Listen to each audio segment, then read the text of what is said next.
Mhm.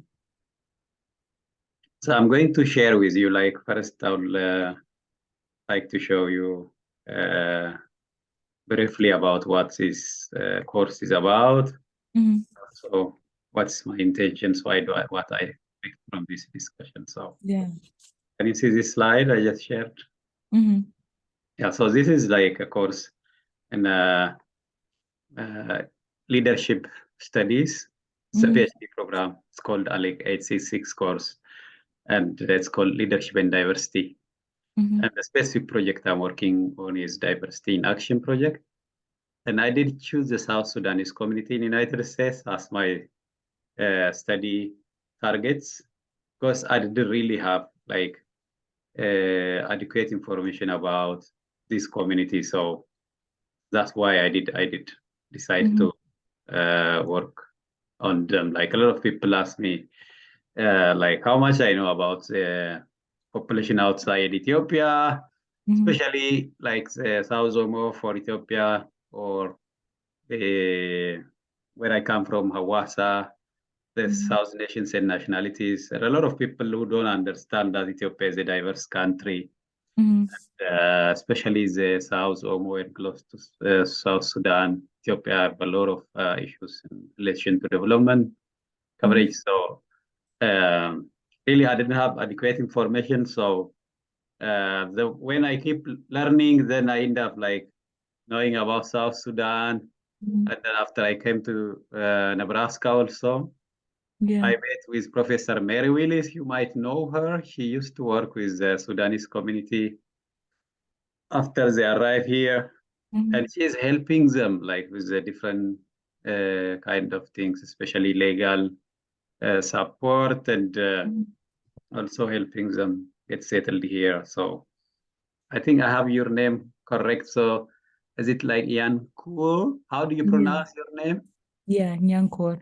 Nyankur, yeah, Nyankur. Mhm. Very good. And you're leading the Lincoln chapter of the Rose Leaders? Yeah, I am. Yeah, that's Mhm. really very nice. And I see your name on the website. First, I contacted Jacob, and he was Mhm. really very fast. He replied, and then he said, you need to talk to Yankur. And I said, I'm very happy. And Yeah. so the aim of the today's discussion is for us to get to know each other. Mhm. Also, I'm eager to learn more about the Rose Leaders missions, the Mhm. progress, and the ways forward. So Mhm. this project that I'm working on, initially we're asked to identify underrepresented or marginalized or historically disadvantaged group of people. Mhm. And then we need to submit a paper about why we choose them. I already did that by Mhm. choosing the South Sudanese community in Nebraska. Yes. And the second was to identify an organization working for this group. If Mhm. they have like a group, what's very good, there is a group and there is also an organization. Your organization is there.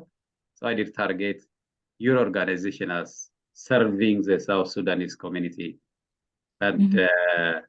so I had an option either to select the community and go to talk to them like in person or discuss with an organization. So I decided to discuss with you as a representative of the organization. So Mhm. the step three, where we are now, is to Mhm. engage, like know more about the organizations than just what we read from the website. You know, so the more than the activities conducted and like some of the things we see on the website, there are a lot of stories behind Mhm. challenges and also especially where you need support and how we can engage. For me, it's a learning experience. Mhm. It's also it's a step like a first step. If I have to do my PhD research in this community, I'm Mhm. thinking to maybe focus on the young people Mhm. in migrant communities here in the United States. Yeah. Also, partly I work for the Rulers Prosperity Nebraska, and I have seen young people in rural areas are also kind of really little bit left behind. So Mhm. migrant communities, rural communities is my passion. So most likely I'm going to work on this. So like, Mhm. uh, I know from your website, like Rose leaders aim to unify the South Sudanese community through programs dedicated to education. I also saw your logo. Yes. But with this, I want mhm, to know more about you mhm, and then about the South Sudan and the community here in Nebraska. What are the issues? How did you start this program? And like your progress so far, especially how we can support or what do mhm. you expect from others? Yeah. From so yeah, please mhm, take the stage and then let me know as far as you want to. I Yeah. just leave the screen open so that you can. mhm. Sure. Well, I'm Youngcourt Timothy. I'm a sophomore here at UNL, so I study political science and I minor in human rights and humanitarian affairs. I'm also a first generation South Sudanese individual, first generation college student. My parents immigrated to America in 2000, but they didn't come directly to Nebraska. They lived in Las Vegas. And if you know anything about Vegas, it's not it was a culture shock to them. So they moved from Las Vegas down to Lincoln, Nebraska in 2002. So after that, they had me, and then they continued to build our family. Um, I When I started Ross Leaders, I found out about them. It was during 2020. So I saw an Instagram post where Ross Leaders and like So Elite, our partner, held a basketball camp down in Tennessee. And then I clicked on the photo. It's kind of like scrolling on Facebook. Once I clicked on their profile, I just looked at all their photos and I was like, this is something that we need in Lincoln, because a lot of people know that Omaha is the largest home to South Sudanese people, but they always forget that Lincoln has a large South Sudanese community as well. So I believe that a lot of the issues here in Nebraska um were in like different cities as well. So you see Omaha, you see Lincoln, you see Grand Island, where there are other prominent South Sudanese communities.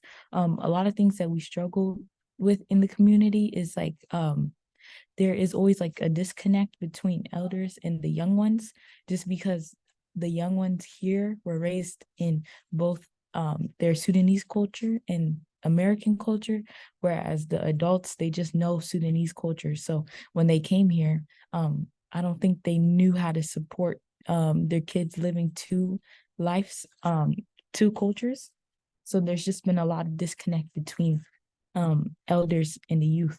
And that's what I like about people our age, is that now that we're older and we've been through it, we can help navigate the elders with what the youth needs, and then we can help navigate the youth with what their needs.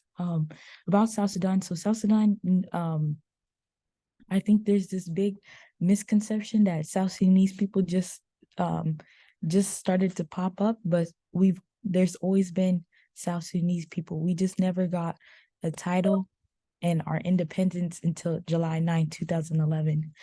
We were doing well as a country, but shortly after, in 2013, we see a lot of political instability, which triggered the Civil War. So the Civil War has affected the development of South Sudan during its infancy. So you see a lack of government, lack of infrastructure, lack of education. So all those things were effects of the political instability we have at home, which affects the entire country, because now um, um, we see kids being behind in school.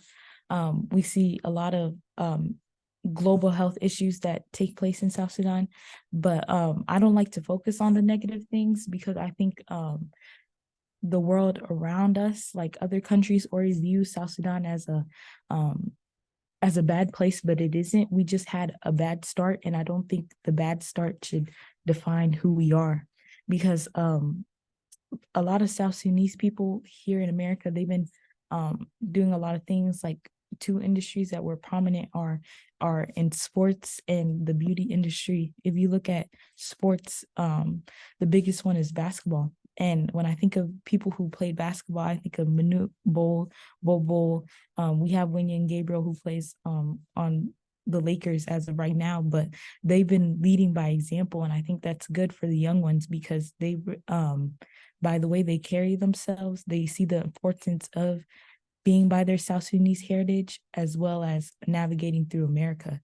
In terms of the beauty industry, you see it wasn't representative of people with dark skin, but I think that now that a lot of South Sudanese models are coming into those spaces, it challenges companies to be more inclusive, especially around makeup products. So that's what I love about South Sudanese here in America. But issues that we have in America, I think a big thing is like our parents moved out of home to get a better life, but being in a country that you don't really know much about is very difficult, especially when you're limited with the language. You're limited, you can't get you might have been educated back home, but you can't use that education here in America. Finances, learning how to balance having work-life balance and raising a family.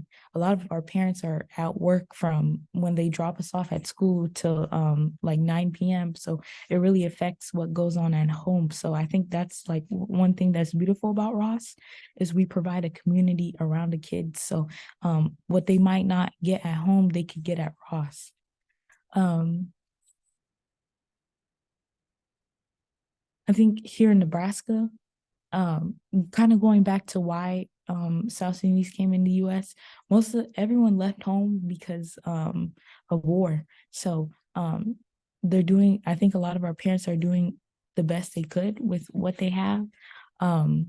But they want us to do a lot more. Like I know our parents really value education because they lived the life in America without it. So they already know the struggles. But some of our parents, they always want us to be successful, but they don't have the means to provide resources to get us to be in successful places. So that's what another thing I love about Ross is like, yes, we gather as a community, but a big thing is we provide resources for our kids to go to the next level. So under our education program, we do a lot of things with academic support because we like Ross leader staff might be the only people who check some of these kids' grades, who keep them accountable. And if they don't have that accountability measure, it makes it harder when they go to high school. And if it's hard in high school, the probabilities of college is going to even be more difficult. So yeah, key issues. What does key issues though? What I did you mean, have like in these pushing factors, you already said them, like the Mhm, problems that disconnect mhm, between the young and the elders, and also the just work and family balance mhm. here, all the Yeah. financial and the cultural, the language differences. You did already mention this. You Mhm. started now discussing about the progress you are making. So Yeah. yeah, keep going. Um, yeah, so like I said, I started Ross in 2020.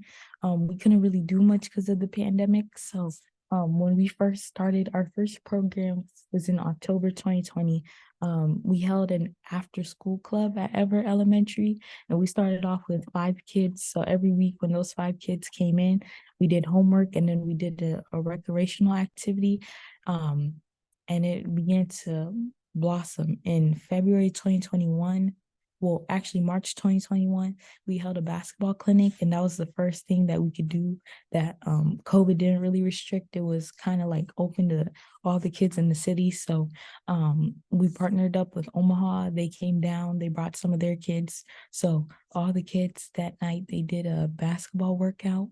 And then they got to do basketball pickup games. So it was a good time for the kids to get introduced to Ross and figure out not figure out get introduced to Ross and like build connections with some of the kids up in Omaha. Fast after our basketball clinic, we started to provide like the academic support.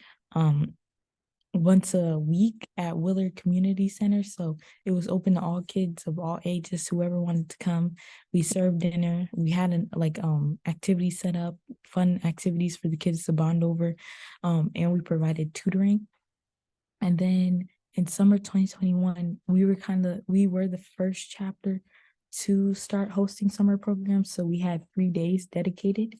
So the first day we partnered with a local organization called Woods Tennis Center, and we provided free tennis lessons to our kids.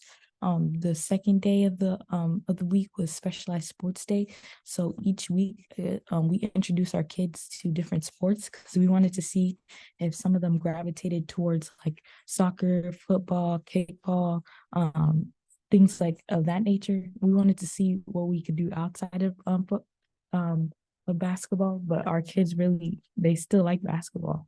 And then the third day we would do art. So we would just have art lessons, but the art was surrounded by one theme, and it was culture. So it's like, what do you think about South Sudan? How do you feel about being South Sudanese, or what do you love about your culture?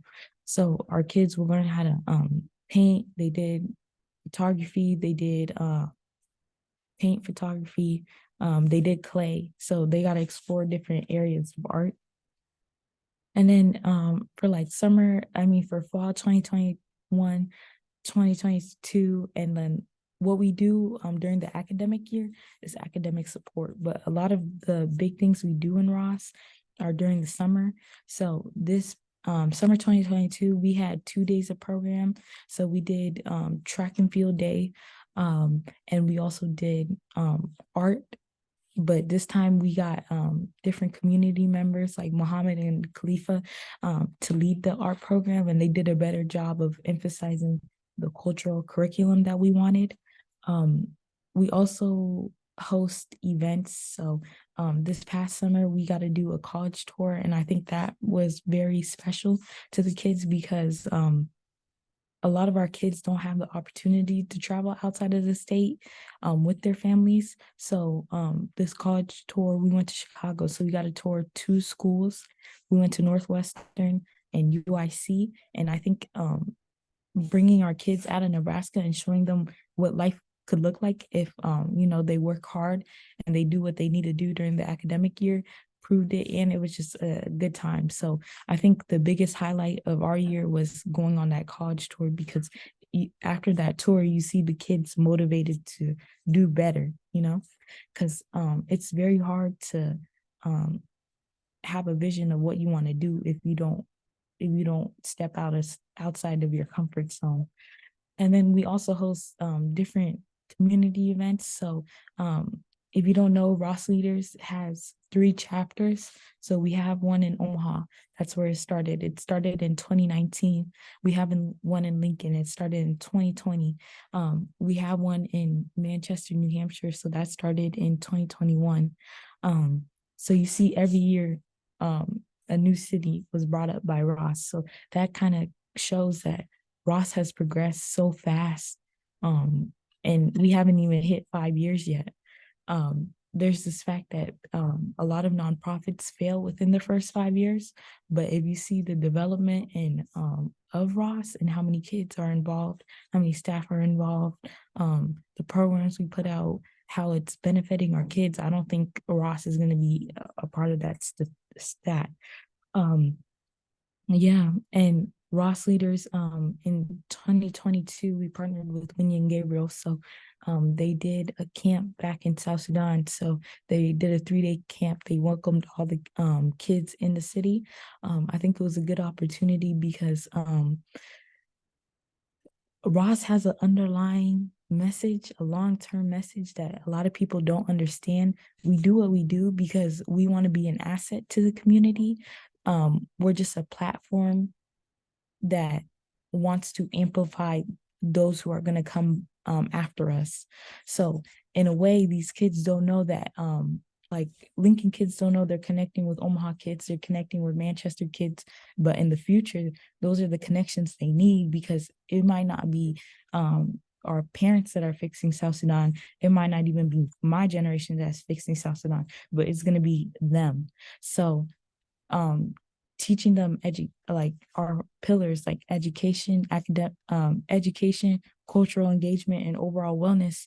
Those three things we emphasize are kind of like the ingredients to the recipe, and the recipe is rebuilding South Sudan and rebuild and empowering the leaders that are that will be the ones taking over in the future. So yeah, Ross has progressed a lot. And it's crazy because it just started off as me reaching out, and then Christina Bull, who's in Manchester, reaching out. And I believe that in the future, there are going to be more people reaching out. But for Ross leaders, what is the end goal? The end goal is to empower the people that are going to rebuild South Sudan. It's long term. It's not something that, we could just get done in a week. It takes a lot of work. And I think us rebuilding and utilizing the resources we have here in the US will make that long-term mission probably come faster than we all expect. Ways to forward, what should we do to support the community in the US?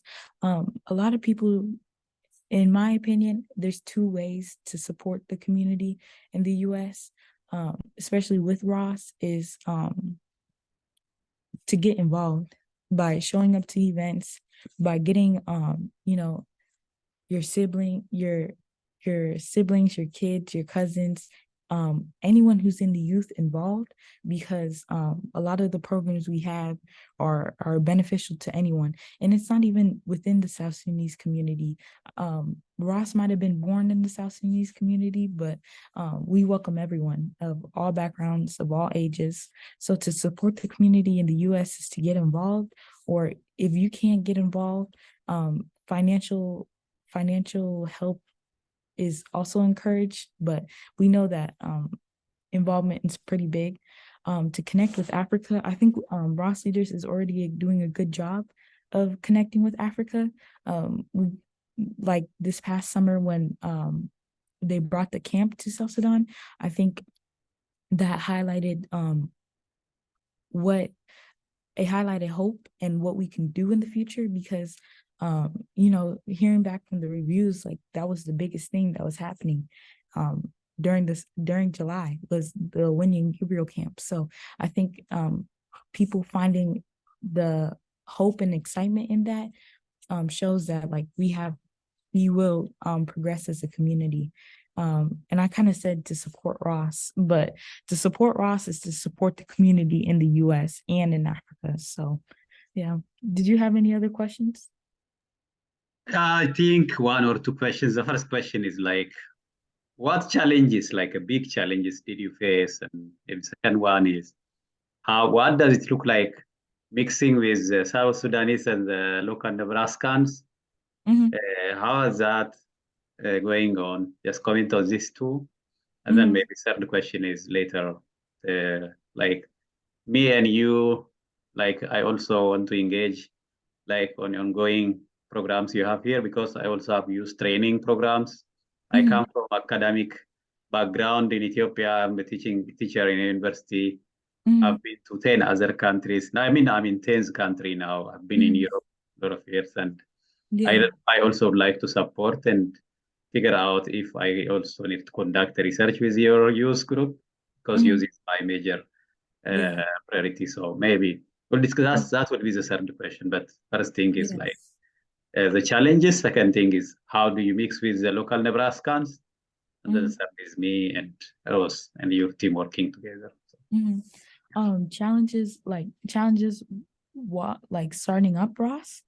Yeah, in general, like for example, me, I also have a non-profit in Ethiopia that I want to grow, but people don't value non-profit. Like, yeah, they don't. Like people look it down as if this is really just kind of seeking support or the like. They might not see the value of doing things without asking payment from the service receivers, So I do understand some of the challenges, but here in US, you can face different context, and so I want to just know, like, what are the major challenges that you are experiencing at this time, or what you would go through, and that would help others also to learn from, because this is going to be shared with other people. Yeah. I think a major challenge starting up Ross was the pandemic, because with Ross can't grow if there's no community. Whereas in the pandemic, you were taught to isolate. So the isolation contributed. I remember when I was starting up, I was like, I only have 5 kids. Like, I know, because I know the community. I lived here my entire life. It's like, I know there's more kids out there, but I won't be able to reach them. But that challenge kind of goes into another hand with like having faith in yourself, because if you like, I don't know if I mentioned this, but in 2020 we started with 5 kids. Now we're in 2023 and we have over 40 kids that come to the program. So the pandemic and learning how to navigate through faith. Another challenge was like I guess a key issue is like Ross. We do a lot in short. We do a lot in the short time that we have. We only have programming once a week, but I know me and everyone in Ross, we would like to change that, because we want to provide more support outside of Tuesday nights. But if you look at all the staff and Ross leaders, we're all college students. Everybody's working full-time, part-time. So that goes to show that we have a dedicated people in the organization, but we just need the essence of time.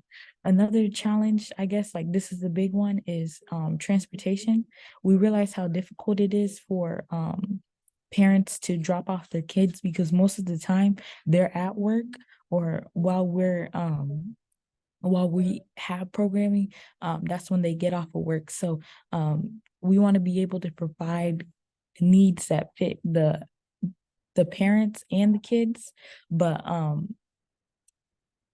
we've just been working on that. So we grow and sometimes like the need of transportation grows, but we can't fulfill those needs. So those are pretty big challenges. But the most important challenge to me is that we want to be able to provide more than once or twice a week. Like, we want to be there during all times of the week. Does that make sense? Yes, I got you. Yes, thank you. And it's kind of like what you said. Not a lot of people would do things like this for free. I don't think that's a challenge at Ross, because if you look at all the staff members, they have so much going on in their lives, but they're so dedicated because they see the long-term mission of Ross. It doesn't affect them. And what was the second question? Like, how do you integrate with the local Nebraskans? How does it look like the integration between South Sudanese community and the local people here? I think for a while, South Sudanese people, we didn't really have a good representation in Nebraska, but I think with Ross, like, it has changed. Like, people started to see like the value that we always had, they started to see progress within like community leaders, the parents, the kids, ourselves. So I think there was a lot of doubt, but now it seems like a lot of people are very intrigued on what Ross does, who are South Sudanese people, and what have they been doing. We just started to put a positive light on all the things, because every time you think of South Sudan, you just hear all the negative stuff, but no one ever talks about the positive things that we're doing. So that's what I think Nebraska is starting to realize that. Did you have any other questions? Sorry, the last question is like, how can I support your team? And where do you have a physical address here? Like, how do you gather, and what kind of services do you expect from someone like me? Mhm, Maybe I might help with the youth programs. I have a mhm, training package that I give to Ethiopian students. I have a mhm. virtual program also. So I Yeah. want to know like your modalities and your Mhm. priorities for. Yeah. Um, as of right now, like Ross leaders, we rent community spaces. Don't tell UNL this, but I just been using Louis Pound Hall to host the programs. So That's perfect. Nice. yeah, yeah. Nice. So we host programs there. I'm currently working on to see if we can get a different venue where it's more spacious, um, more resources such as like tables, chairs, different rooms, because I want to be able to break kids up, but it's so hard when you're like in a small space. How you can get involved is like I know you were interested in coming to program. Is that what you said? Yeah, I am just want to know Yeah. because our classmates and other people are going to watch this. People Hmm. might say, "How can I help?" So you Yeah. already mentioned, but more Yeah. if you can. Yeah, how to help is getting involved. So I would recommend either signing up as a volunteer or a mentor. I think that mentorship is very big within our community because um we, like I said, we kind of are that, like the leaders are the buffer between the elders and the children. So becoming a mentor and being the person that helps you that you wish you needed back then. So um that's how I would recommend getting involved in Ross. And if time isn't a thing, it's kind of like you can donate, you know. We have um you can donate to our transportation need here in Lincoln. You can just donate to Ross as a whole, but either getting involved or financially, that's how you can help. Um, and what was Yeah, the other question? nice. Thank you. And then, how is like gender representation? Do you face any cultural issues for male and female? Like, is there any challenge you face in that direction? I think a lot of I don't think I would say no because I think we kind of just left gender alone and we realized like it's not it's just about who can help, you know? If if if a man wants to help, he has the opportunity to help, you know. There a leader is a leader. It doesn't um we don't focus on gender. I know in the community, like among like elders, it might be a thing, but I don't think we host that at Ross Leaders. So, do you have equal like Yeah, yeah. participation of like boys and girls in the youth missions? How does Um, it like? yeah, yeah. Sorry, I guess I didn't Are take you the thought like, oh, from the support side, I was Mhm, asking like, how's your team reaching out? Sometimes mhm, getting young girls or young boys representation. Sometimes in Africa, yeah, it's usually the boys that come forward and get a lot of yeah, chances. yeah. The girls There might are, not have the permission to go out and like attend. How yeah. does this look like? So with that, in the program, there are boys and girls. I believe that the number of girls dominate the boys, but there like I think a lot of things just come to like some kids can't make it on Tuesday nights, so maybe that's where we see the inequality. But in terms of like us reaching out to parents to say could they come, all of the leaders they were raised in Lincoln, Nebraska, so um the way our community kind of works is like, oh, that's Dang's daughter. Okay, my kids can go, you know. I think a lot of the leaders in Ross have good reputations. So us doing a lot of it doesn't require a lot of us to do the work to recruit kids, you know.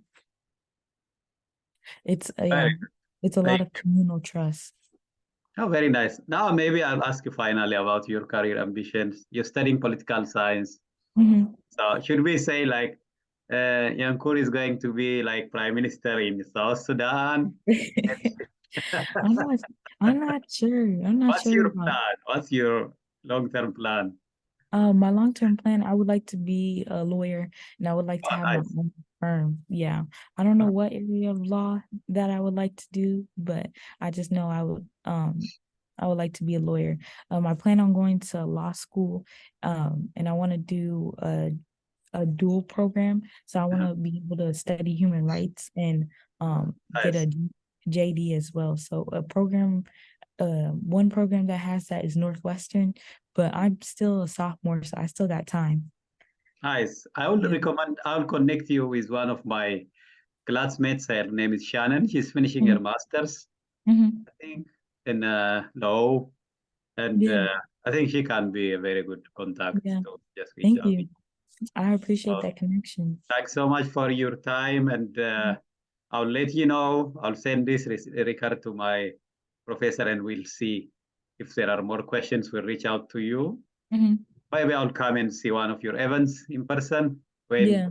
You said you meet every Tuesday? Yeah. Every Tuesday at Louis Pound Hall. What And you time? can yeah. 6 to 8. Oh, 6 to 8. Very good. Yeah. I'll I just can pass by, see. okay. Yeah. Sounds good. Yeah. Sounds good. Thanks so much for your time, and I'm really happy. Yeah. I really value a lot what you're doing, and Mhm. I really encourage you to continue. Mhm. I'll do my best to just share my experiences and maybe Yeah. volunteer. And Mhm. yeah, Thank you thank so you so much. much. Thank you so much. Have a good day. Thank you. Have a nice time Bye. and best wishes with your study. Thank you. Thank you, you too. And let me know how it goes. For sure, I'll let you know. Yeah. Bye.